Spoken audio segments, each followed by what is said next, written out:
et sœurs, bon sabbat à chacun, que cette étude nous soit profitable. Pour commencer, je vous invite à vous tenir debout pour nos emails louanges au numéro 61.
Ésaïe 42, à partir du verset 1 jusqu'à 4.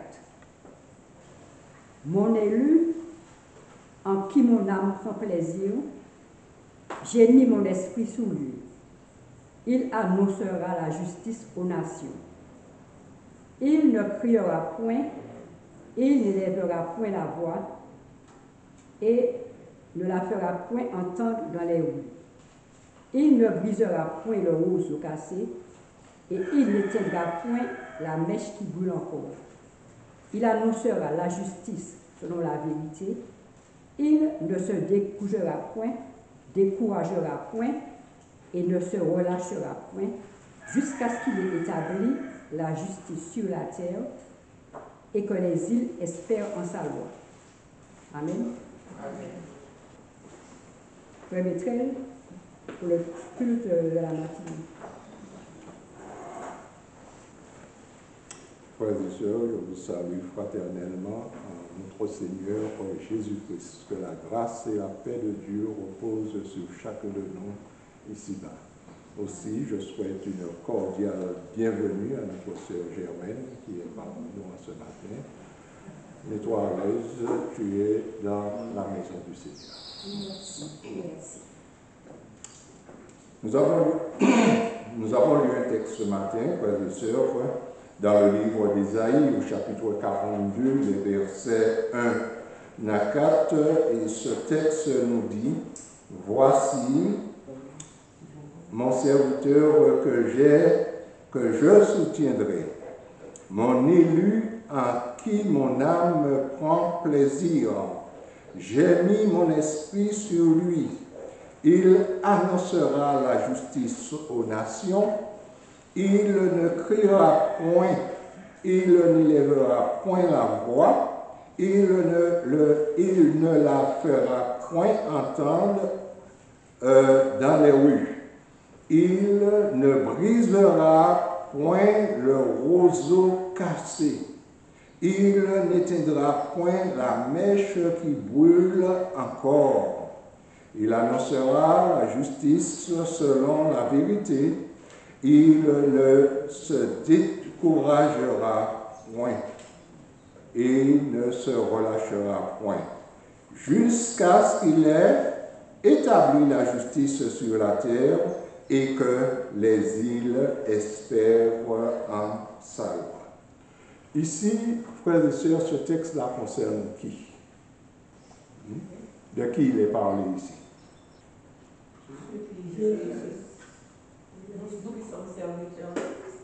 De Jésus-Christ.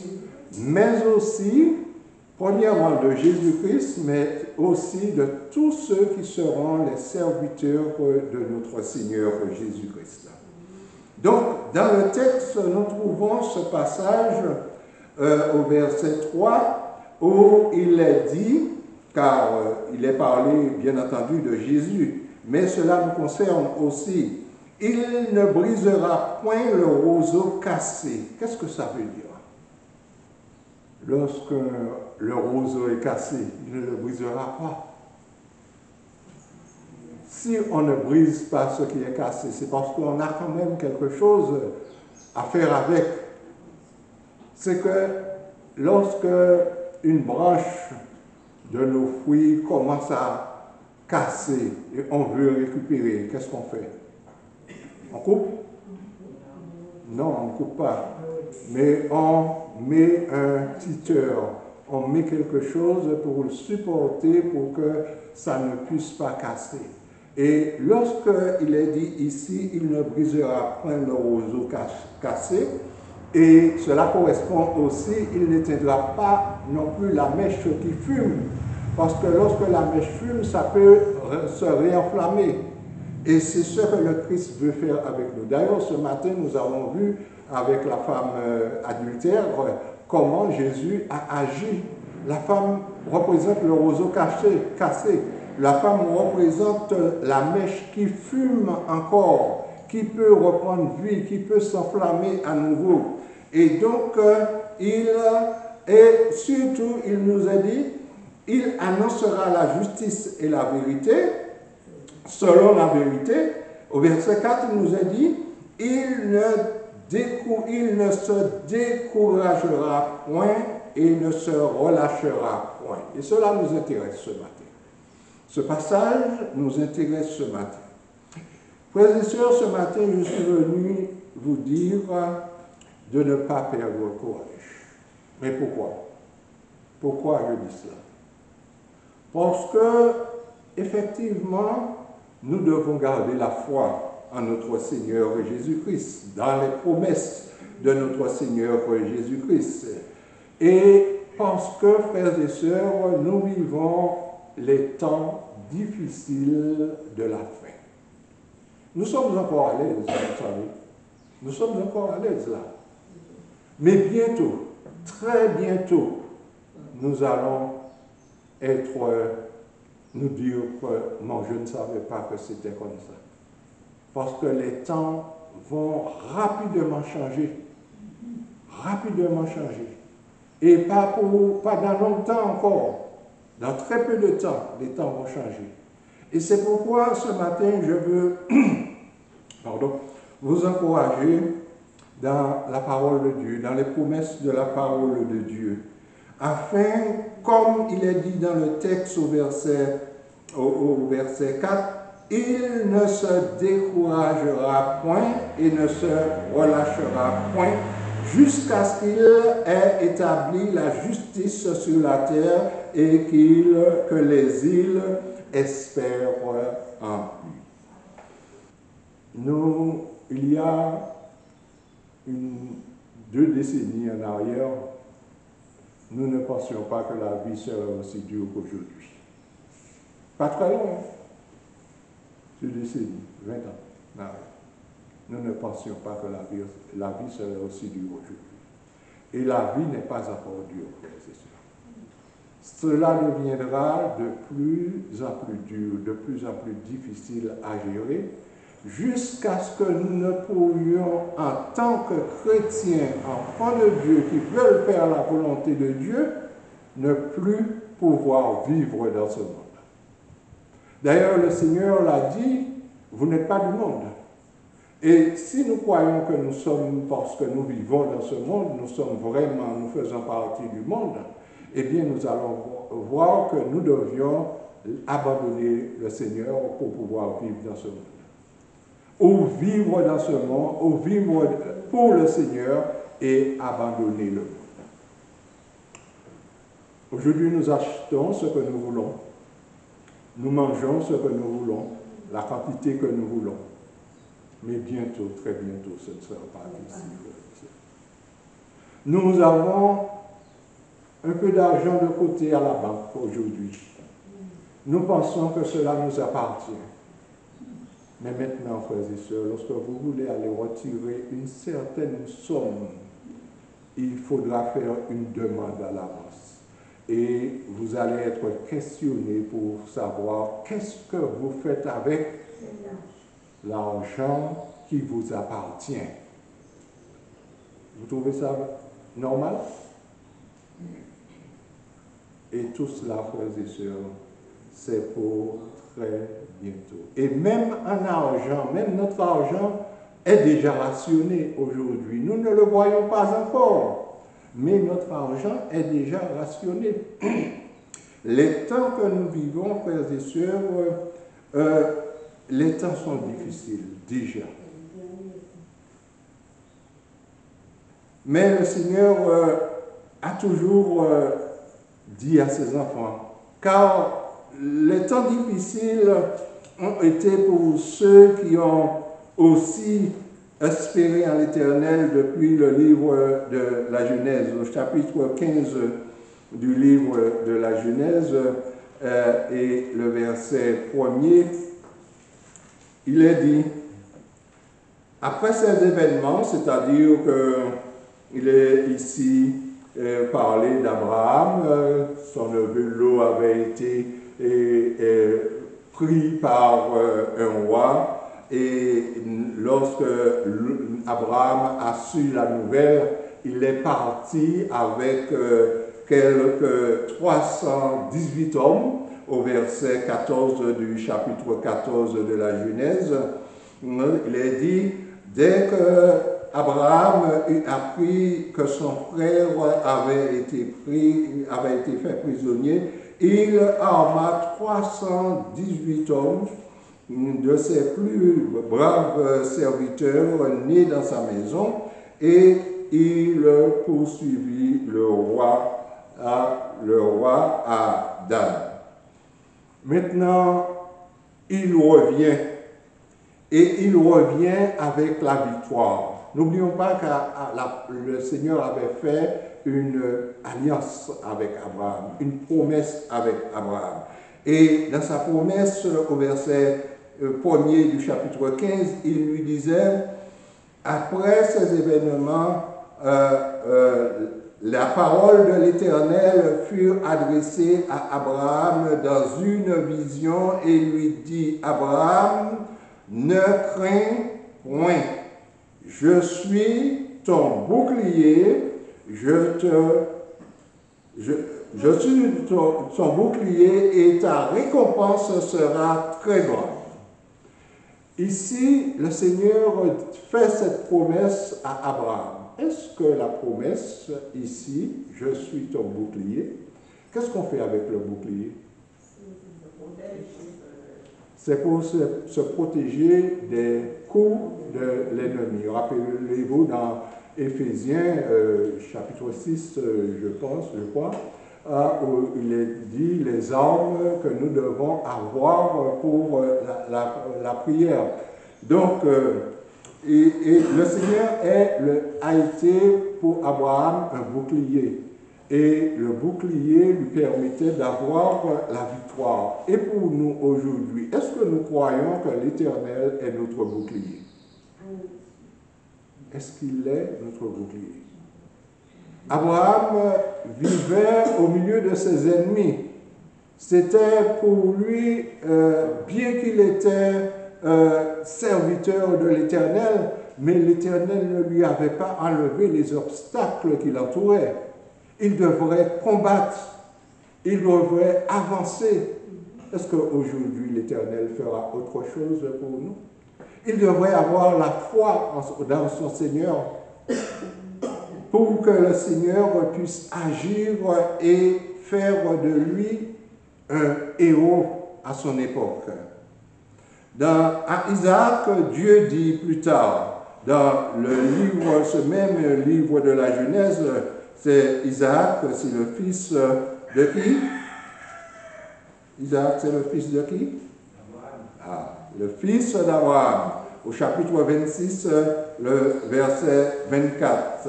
Il est dit, l'Éternel lui apparut dans la nuit et dit, je suis le Dieu d'Abraham, ton père, ne crains point, car je suis avec toi. Je te bénirai et je multiplierai ta postérité à cause d'Abraham, mon serviteur. Qu'est-ce qui fait que je peux dire aujourd'hui que je bénéficie des grâces d'Israël, d'Abraham? Qu'est-ce que je peux dire? Comment pourrais-je prouver ça?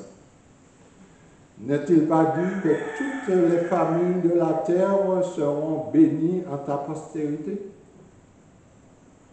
Et aussi, là aussi, nous bénéficions de tous les privilèges qu'a bénéficié Abraham. Mais comment pouvons-nous bénéficier de ces privilèges, frères et sœurs? Comment pouvons-nous bénéficier de ces privilèges? Lorsque le Seigneur a parlé à Isaac, qu'est-ce qu'il a fait? Il a dit merci Seigneur.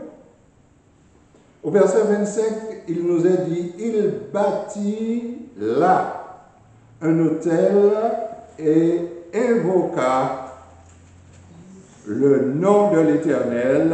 Il y dressa sa tente et les serviteurs d'Israël, d'Isaac plutôt, ils creusèrent un puits.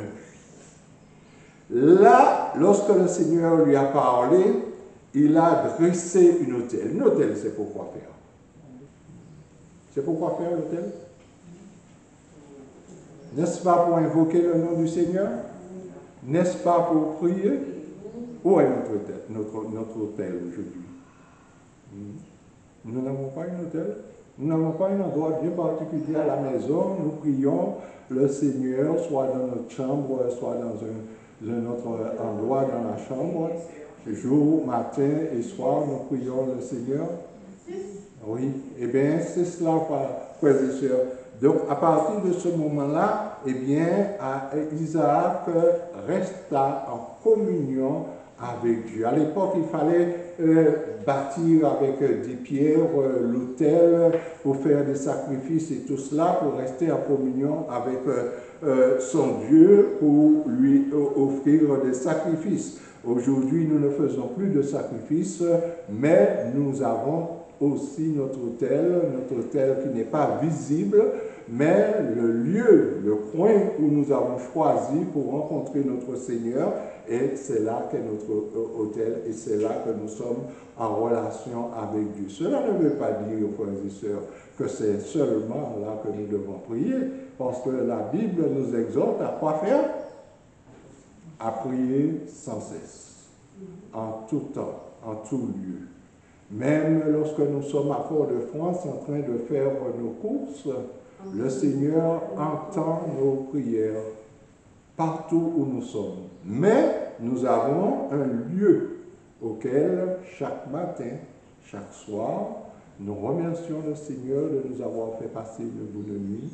Nous remercions le Seigneur de nous garder pendant la nuit que nous allons avoir pour pouvoir récupérer des forces et que lui demander aussi pardon pour nos imperfections. Plutôt avant, dans Ésaïe au chapitre 8, le verset 12 et 13, Ésaïe chapitre 8, le verset 12 et 13, chapitre 8, les versets 12 et 13, le Seigneur dit, n'appelez pas conjuration tout ce que ce peuple appelle conjuration.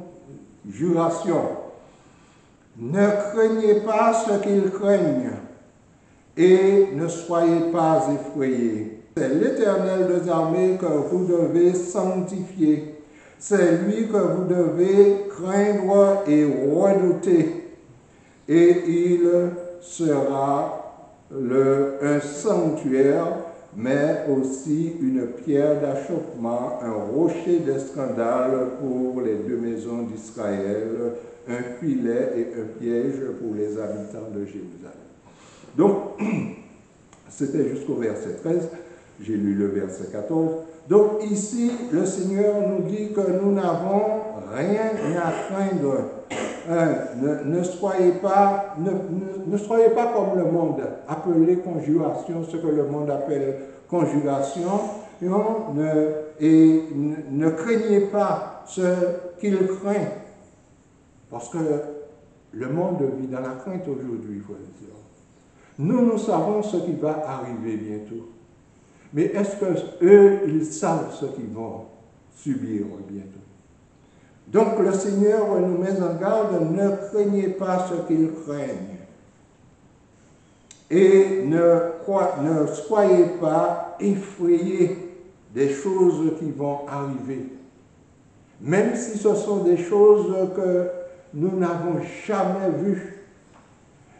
Des choses qui sont difficiles à supporter, difficiles même à dire.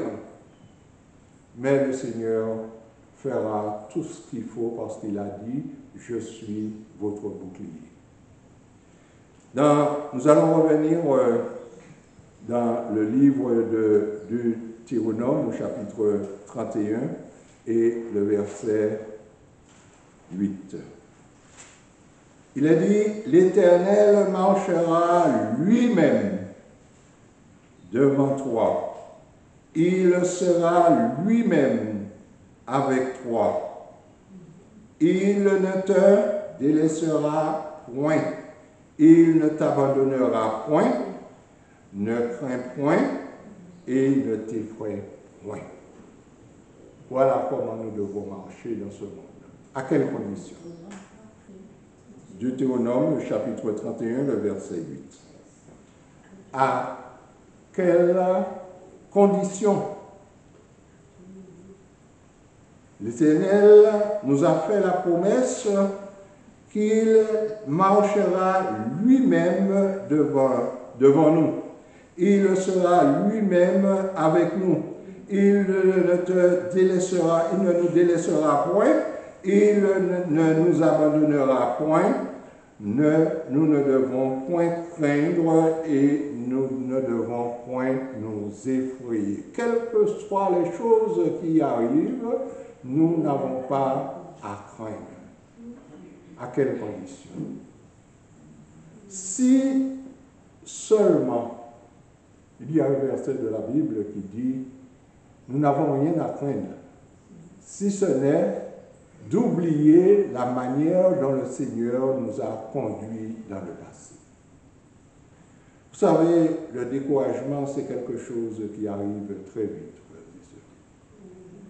Et rien ne nous décourage, même en tant que chrétiens. Nous parlons, mais lorsque c'est notre tour qui arrive pour subir des choses, nous ne sommes pas si forts que nous le disons. Nous sommes vite découragés. Et pourquoi nous sommes vite découragés? c'est parce que nous comptons plus sur notre force, sur notre bonne volonté que sur les promesses de notre Seigneur Jésus-Christ. Le Seigneur, c'est lui qui fait les choses. Nous cherchons à plaire au Seigneur en faisant des choses pour avoir sa faveur. Mais non, quel que soit ce que nous ferons, cela ne nous donnera pas droit à la faveur de notre Seigneur Jésus-Christ. Il a déjà tout payé sur la croix du Calvaire par son grand sacrifice. Et nous, ce qu'il nous demande, frères et sœurs, c'est d'obéir, d'observer, de l'aimer. Et si nous l'aimons, qu'est-ce que nous devons faire? Observer, je crois que c'est dans le texte, c'est dans Jean 14 ou 15, il est dit, je trouve le texte, Jean 14, le verset 15. Si vous m'aimez, gardez mes commandements. Qu'est-ce que le Seigneur nous demande de difficile? Mais nous ne sommes pas seuls sur terre. Le tiers des anges ont été séduits par le diable. Et le tiers des anges sont aussi descendus sur la terre. Et eux, ils feront tout leur possible pour que nous ne puissions pas appliquer ce verset 15 de Jean 14. Si vous m'aimez, gardez mes commandements. Et ils vont même vouloir avoir des sujets, des gens qui vont venir vous dire, mais les commandements sont abolis. Pourquoi gardez-vous la loi de Dieu? Ou bien ils vont faire le mélange entre la loi cérémonielle et la loi morale pour vous dire que, eh bien, pourquoi vous ne faites pas de sacrifice alors que vous observez le sabbat, alors que vous observez. Et normalement, la loi des hommes, les hommes ont pris de la loi de Dieu pour dire on n'a pas le droit de tuer aujourd'hui, frères et sœurs. Sinon, la loi vous commande, vous condamne. Et comment se fait-il que les autres commandements ne sont pas respectés? Le Seigneur nous disait dans le livre de Josué, au chapitre 8, le verset 1er. Josué, chapitre 8, alors que Josué venait de prendre la direction du peuple de Dieu, l'Éternel dit à Josué, ne crains point et ne t'effraie point. Prends avec toi tous les gens de guerre. Lève-toi, monte contre Haï, et vois, je livre entre tes mains le roi d'Haï et son peuple, sa ville et son pays. Rappelons-nous, lorsque le Seigneur avait dit de prendre, après avoir envoyé les espions, et qu'ils devraient, les espions sont revenus avec un faux, comment pourrais-je dire, un faux rapport, voilà, un faux rapport. Le peuple voulait lapider les deux espions qui voulaient monter pour pouvoir s'emparer du pays. Qu'est-ce que le Seigneur avait déjà fait avant même d'envoyer les espions pour pouvoir visiter, voir comment le pays était? Et ils sont revenus avec un grappe de raisin qu'ils ont dû mettre sur une perche pour porter à deux. Le pays était un pays où coule le lait et le miel, disait-il. Mais ils ont vu les fils d'Anak, ils ont vu des géants, ils ont vu des villes fortifiées, ils ont vu toutes sortes de choses, mais ils se sont arrêtés uniquement sur ça. Et ils étaient 10 à voir ces choses. Il n'y en a que 2 qui ont vu que le pays est un bon pays et que nous allons pouvoir monter et prendre ce pays. Et lorsqu'ils sont revenus, ils étaient sur le point, Israël était sur le point de lapider les deux qui disaient, nous allons monter. Mais, et après, Moïse leur a dit, ne montez pas, vous avez péché contre l'Éternel, ne montez pas. Ils sont allés quand même après cela. Et ne voilà-t-il pas que c'était justement Haï, la ville d'Haï.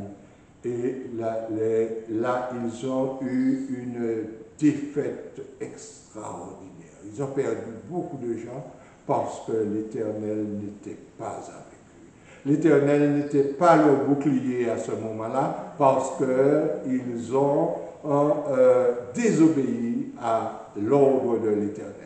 Et lorsque l'Éternel avait envoyé les espions, il les avait déjà donné le pays.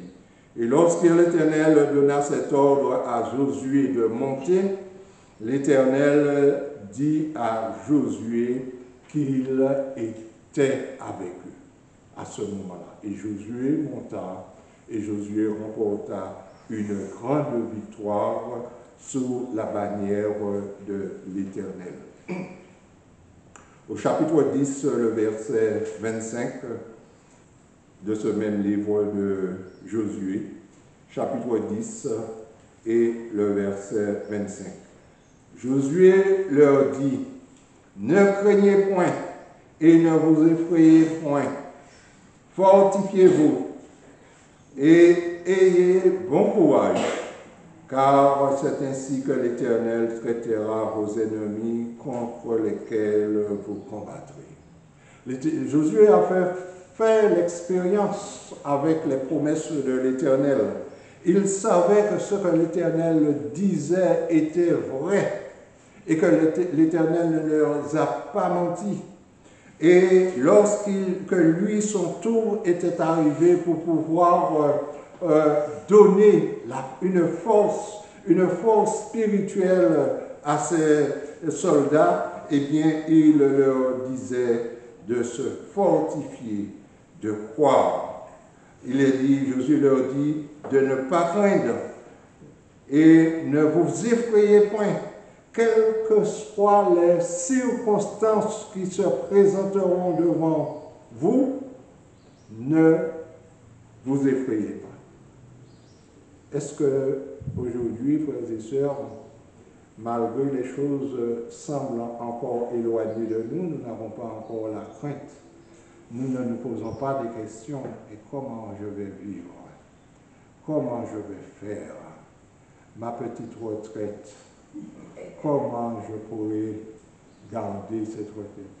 Mes dépenses, il y a l'eau, l'électricité, le loyer, toutes ces choses. Comment je vais faire?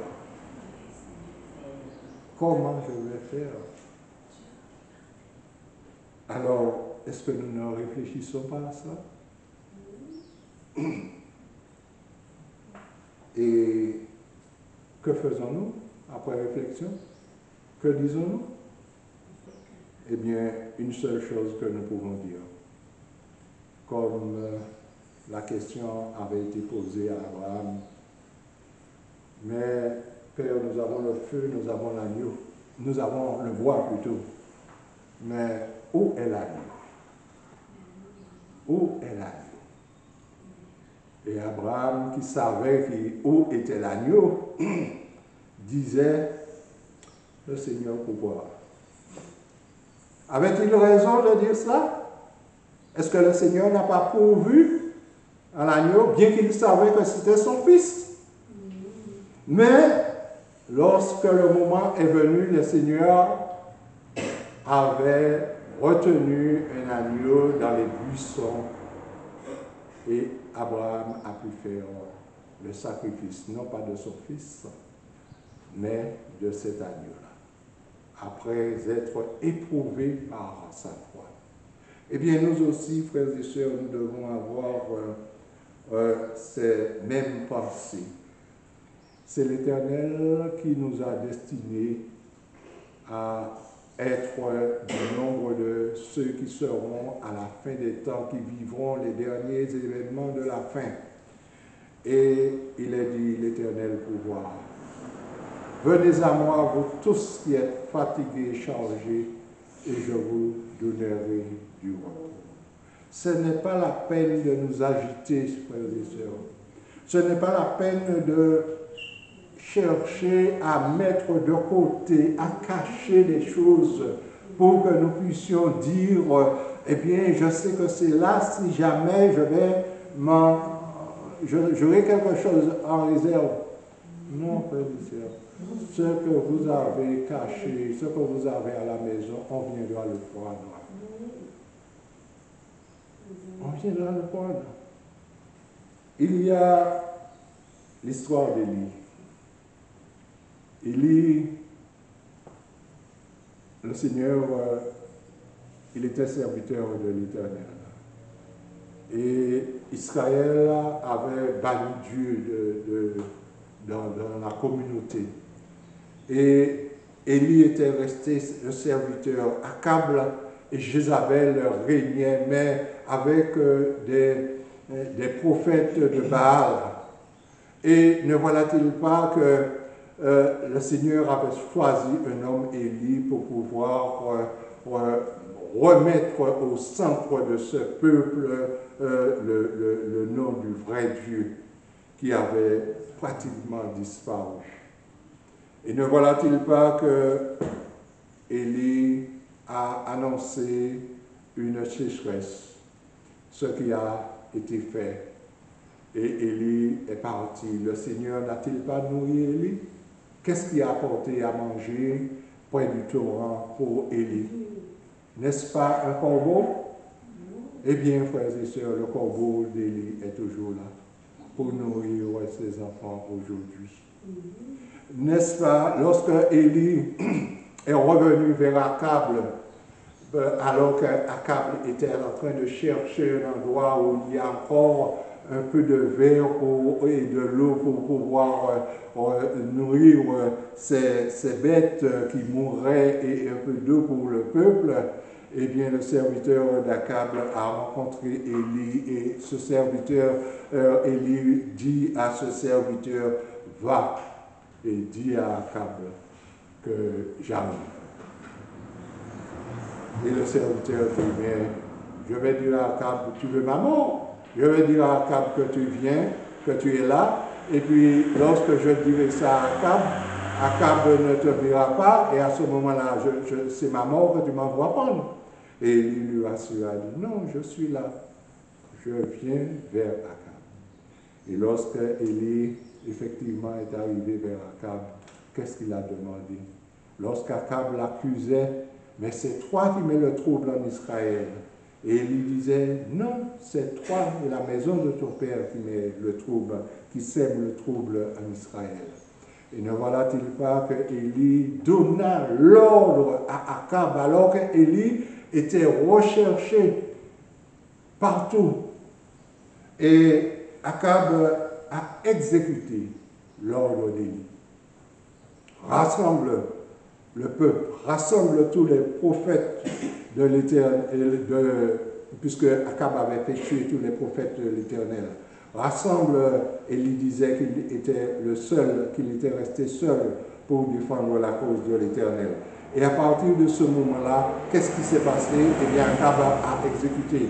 Ils ont eu 2 sacrifices. Et Élie a demandé aux prophètes de Baal de commencer et que le feu descende du ciel. Et si le feu descend du ciel sur le sacrifice des prophètes de Baal, eh bien, on verra que c'est l'Éternel, c'est Baal qui est Dieu. Et si c'est sur le sacrifice d'Élie que le feu descend et du ciel, eh bien, on verra que c'est l'Éternel qui est Dieu. Et à partir de ce moment, frères et sœurs, il a donné la possibilité aux enfants, aux prophètes de Baal de commencer du matin jusqu'au soir. Ils ont prié, ils ont dansé, ils ont chanté. Et Baal n'a pas répondu. Mais il arrivait, Et Élie leur disait, peut-être que Baal est en voyage, peut-être il dort, appelez, insiste, mais rien à faire. Et lorsque le moment est arrivé du sacrifice du soir, eh bien, Élie rassembla l'offrande, il le plaça sur l'autel, il fit prendre de l'eau pour verser sur l'autel, il creusa autour de l'autel un puits, un canal en quelque sorte, pour que l'eau puisse y rester. Il arrosa l'autel d'eau, et ne voilà-t-il pas qu'il se mit à prier le Seigneur. Et qu'est-ce qui se passa? Le feu descendit du ciel, consuma l'offrande et tout, même l'eau qui était autour. Et à ce moment-là, tout Israël reconnut que c'est l'Éternel, le Dieu d'Élie, qui est Dieu. Quelle victoire, frères et sœurs! Quelle foi, disons-nous, n'est-ce pas? Et qu'est-ce qui s'est passé? Akab, Élie demanda alors maintenant qu'on fait passer au fil de l'épée tous les prophètes, les 450 prophètes de Baal. Ils ont tous été égorgés. L'histoire a été rapportée à Jézabel. Et lorsque Jézabel a entendu cela, elle a envoyé un messager à Élie pour lui dire tout ce que tu as fait à ces prophètes. Eh bien, que le Seigneur me juge dans toute sa rigueur si demain cela ne t'arrive. Qu'est-ce qui se passa dans la vie d'Élie? Qu'est-ce qui se passa dans la tête d'Élie? Élie prend peur. Élie s'enfuit. Élie s'enfuit très loin. Et qu'est-ce qu'il demanda à un certain moment? Dans le livre de 1 roi, nous allons lire une partie. Au chapitre 18, au chapitre 19, à partir du verset 1er. Akab rapporta à Jézabel tout ce qu'avait fait Élie et comment il avait tué par l'épée tous les prophètes. Jézabel envoya un message à Élie pour lui dire que les dieux ne me traitent dans toute sa rigueur si demain, à cette heure, je ne te fais de ta vie ce que tu as fait de la vie de chaque dieu. Élie, voyant cela, se leva et s'en alla pour sauver sa vie. Il arriva à Beersheba, qui appartenait à Juda, et il laissa son serviteur. Il ne voulut même pas emmener avec lui son serviteur. Jézabel, une femme, après une telle victoire pour l'Éternel, a fuir Élie. Élie a-t-il consulté l'Éternel sur les paroles de Jézabel? A-t-il consulté l'Éternel avant de partir? Seigneur, que dois-je faire? Non. Élie a pris peur pour sa vie.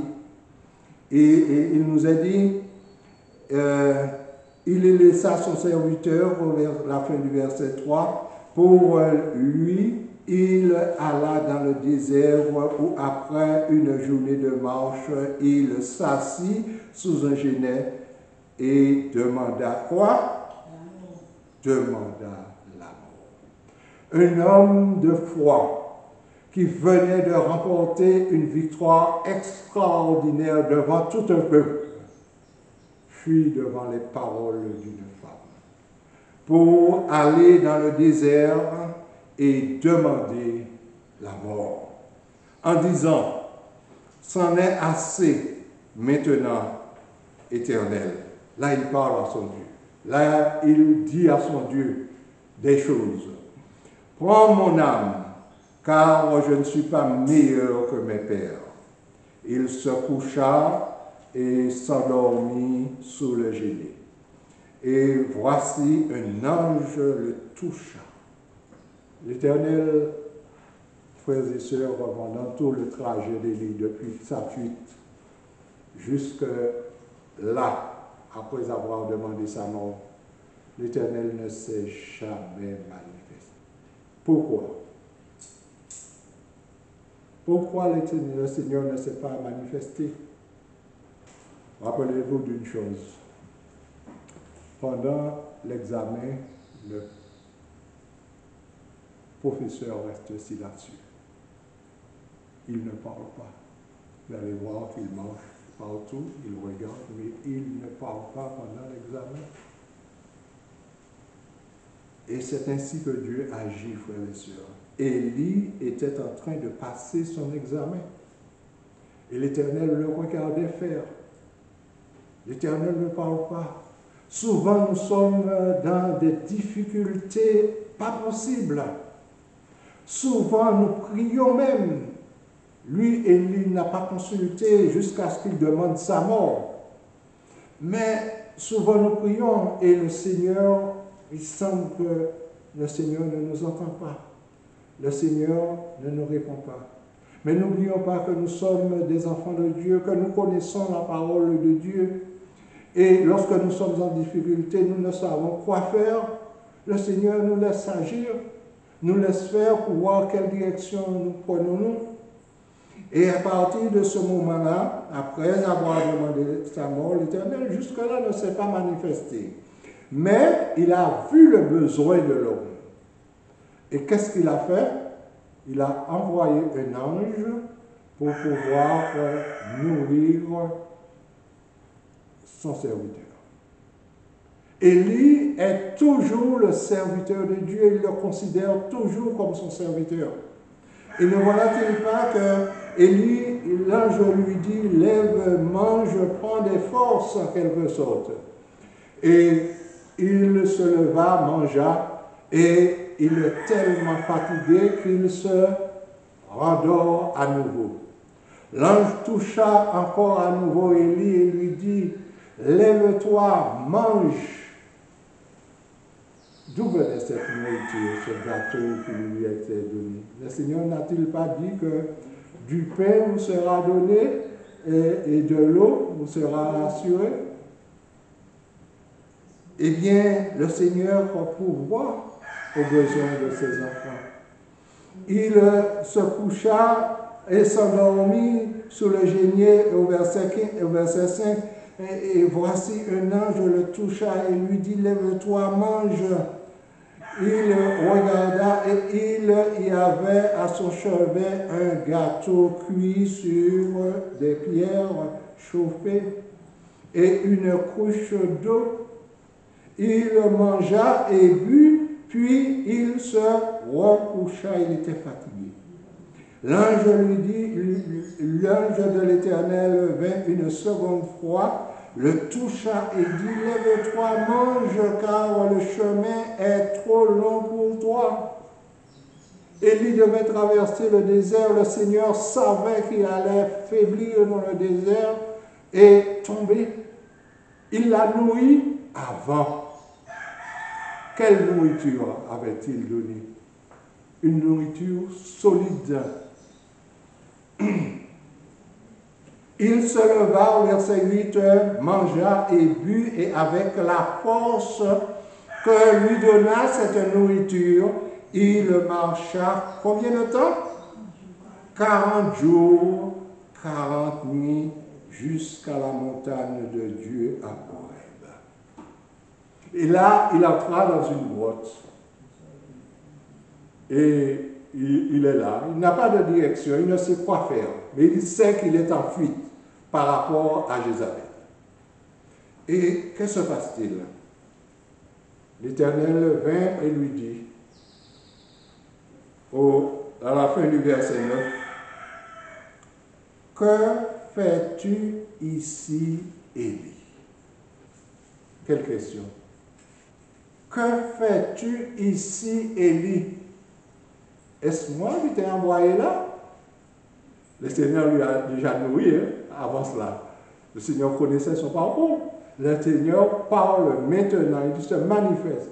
« Que fais-tu ici, Élie? Est-ce que moi je t'ai envoyé là? » Qui t'a envoyé là, en quelque sorte?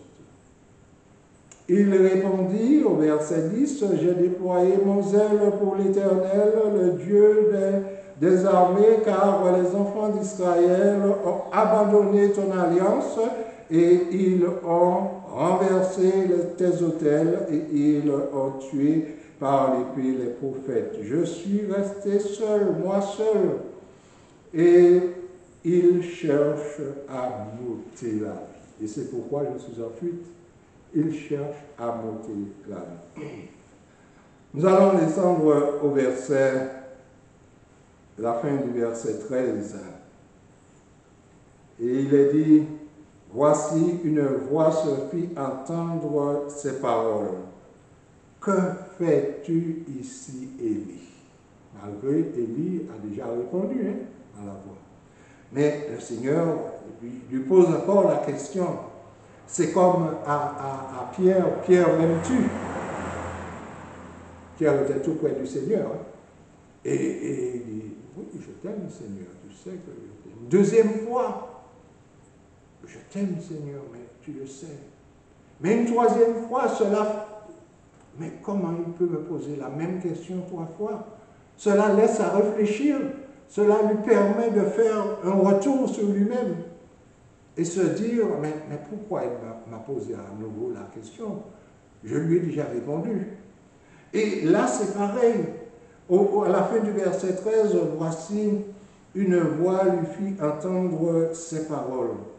Que fais-tu ici, Élie? Tu es dans une caverne. Est-ce moi qui t'ai envoyé là? On veut sauver sa vie. Celui qui sauvera sa vie, la perdra. Si c'est le Seigneur qui nous sauve, d'accord.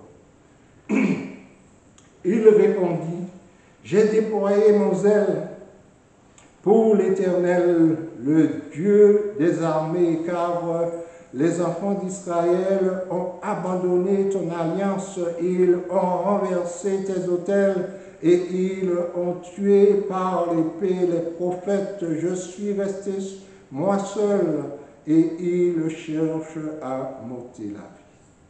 L'Éternel avait-il fini avec Élie? Non. L'Éternel ne lui avait pas donné cette mission. Alors l'Éternel lui dit, va, reprends le chemin vers le désert jusqu'à Damas. Et quand tu seras arrivé, tu oindras Hazaël pour roi de Syrie. Tu oindras aussi Jéhu, fils de Nimshi, pour roi d'Israël, et tu rendras Élisée, fils de Shaphat, d'Abel Métola, pour prophète à sa place, à ta place. L'Éternel avait-il déjà fini avec Élie? Non. Élie avait d'autres missions. Alors qu'il demandait, dans son découragement, qu'il demanda la mort, l'Éternel n'a pas fini avec Élie. L'Éternel avait-il abandonné Élie? Non. L'Éternel n'avait pas abandonné Élie.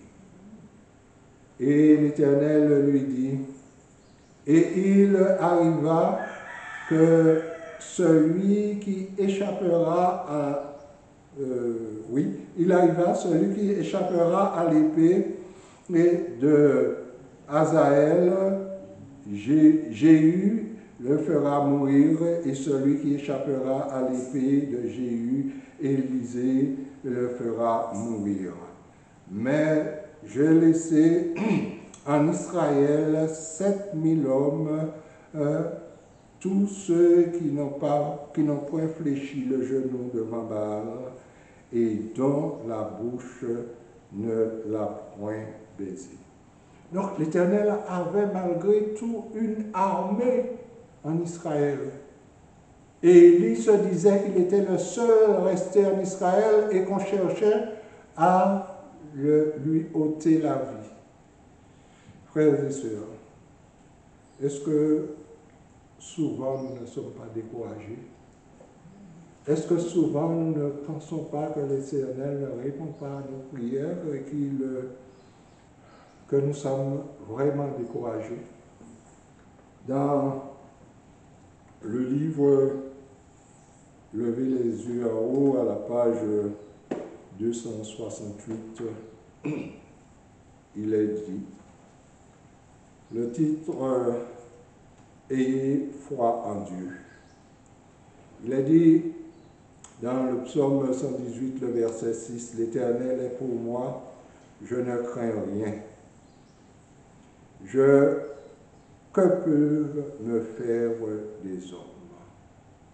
Le Seigneur nous dit dans le livre de Matthieu au chapitre 10 et le verset 28, ne craignez point les hommes qui peuvent quoi faire? Tuer le corps, mais qui ne peuvent pas tuer l'âme, qui ne peuvent pas anéantir l'âme. Craignez plutôt celui qui peut tuer et le corps et l'âme dans la géhenne. Qui peut tuer et le corps et l'âme? N'est-ce pas Dieu? Qui devons-nous craindre alors? Dieu. La sœur White, à l'époque, avait écrit à un frère et elle disait plutôt, « Cher frère, je sais que vous êtes souvent tentés et mis à l'épreuve. Je sais que le Seigneur ne vous laissera pas lutter seul contre ces tentations. Croyez seulement que Jésus est votre aide, un secours qui ne manque jamais dans la détresse. J'ai eu l'impression aujourd'hui que je devais vous voir et vous supplier de lever les yeux où? En haut. Vous savez, nous aurons des montagnes de difficultés devant nous et bientôt ce sera des montagnes énormes que lorsque nous regarderons, ce sera vertigineux des difficultés qui viendront sur nous. Mais le Seigneur nous invite à lever les yeux en haut, au-delà des sommets des montagnes de difficultés, et là nous verrons la gloire de Dieu apparaître dans les cieux, au-delà de ces montagnes de difficultés. Oui, levez les yeux à travers les brouillards, à travers les découragements déprimants qui ont sapé vos forces vives. Vous devez être de bonne humeur malgré les déceptions que vous infligent vos semblables. Jésus comprend, Jésus est fidèle, Jésus est votre sauveur et une courte période d'épreuve, un petit moment d'affliction, puis un poids éternel de gloire. Je vous écris comme j'écrirais, non plutôt, je descends un peu plus bas, il a dit, vous accomplirez avec fidélité le travail qu'il vous a confié, que Dieu vit et règne. Nous avons un Sauveur vivant et ressuscité. Il prend soin de vous. Il n'a jamais menti. Il ne vous a jamais trompé. Il sera votre guide et votre libérateur. Dans les circonstances les plus éprouvantes, il sera à votre droite. À chaque instant, nous sommes saints de sa puissance et entourés de sa présence, aussi réellement que l'étaient les Israélites au milieu des eaux de la mer Rouge. Le Seigneur nous protégera. Si nous lui faisons confiance, nous n'avons rien à craindre, frères et sœurs, de cet avenir terrible qui est devant nous. Nous n'avons rien à craindre des difficultés qui s'annoncent. Oh, frères et sœurs, tous ceux qui ont été des grands hommes dans la Bible, Moïse, lui aussi, il a eu des moments de découragement. Le peuple s'est révolté. On cherchait même à les lapider par moments. Le Seigneur intervenait à chaque fois et des milliers étaient morts à cause de leur désobéissance, de leur murmure. Moïse avait les propres membres de sa famille contre lui pour pouvoir le décourager. Et Myriam, Aaron, tous ceux-là qui étaient avec lui, qui recevaient même les instructions du Seigneur, eh bien, pensons à Dathan, à Abiram, qui ont rallié à eux des 200 et quelques hommes et qui sont venus pour dire à Moïse, ce n'est pas à toi seul que l'Éternel parle. Moïse à chaque fois tombait sur sa face, mais il faisait confiance à Dieu et Dieu l'a toujours délivré. C'est vrai que c'est à grand prix, au prix de beaucoup de morts. Et même après leur murmure contre l'Éternel, après que l'Éternel avait châtié le peuple, eh bien encore on reprochait à Moïse que tu as emmené le peuple de Dieu dans le désert pour pouvoir les faire mourir. Pourquoi nous ne sommes pas restés en Égypte? À un certain moment même, on voulait les faire un Dieu et voir un Dieu de fonte pour pouvoir retourner en Égypte. Aujourd'hui, frères et sœurs, où voulons-nous aller? Où voulons-nous aller? En Égypte? L'Égypte représente le monde. Et nous savons ce qui adviendra du monde. Nous savons que Moïse était à un certain moment à la frontière de la Canaan. Et à cause de la pression du peuple, à cause du découragement, Moïse a perdu patience. Moïse a frappé le rocher alors qu'il devait parler à ce rocher.